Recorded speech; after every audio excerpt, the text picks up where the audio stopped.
happening so far. Tell us about them.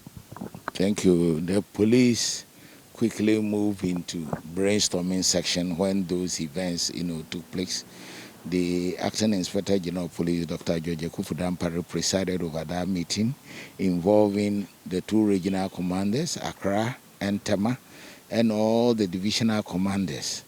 And there was a marathon meeting that went into late night, and strategies have been devised as to how to confront this emerging crime, where people use motorbike to rob in open daylight.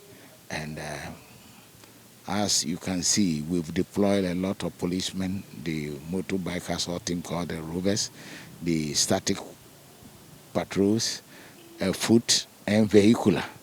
And we've taken control of the two cities, making sure that we monitor their movement closely. But one thing, this is we are targeting those criminals seriously.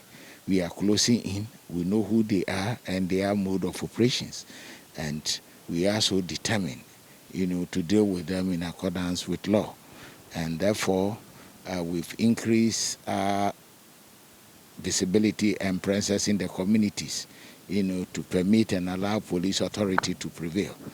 But one thing that is very necessary is also to enlist support of members of the public. And this time around, we are appealing to all to support the police in this drive in order to stop this criminal acts being committed against decent people in society. And we are so determined. So we are monitoring developments closely and doing whatever it takes, and we may be revising our strategies as and when necessary. And other intelligence-led ops are also seriously going on.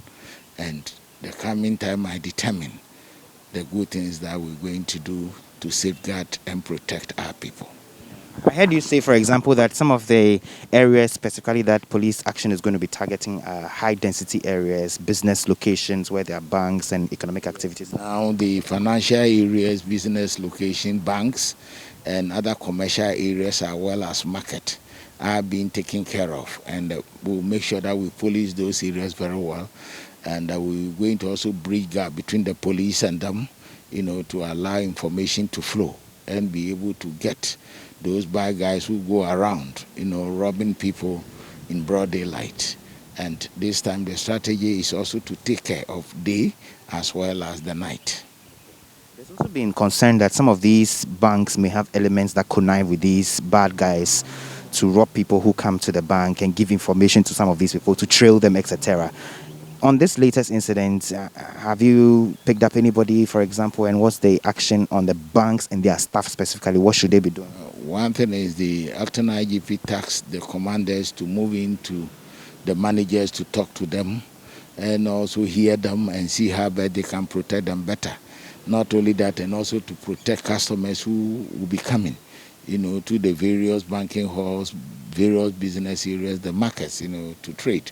And we are also determined, to make sure that we keep that closeness, that interaction between them. So policemen will be going there, commanders will be going there to interact with them.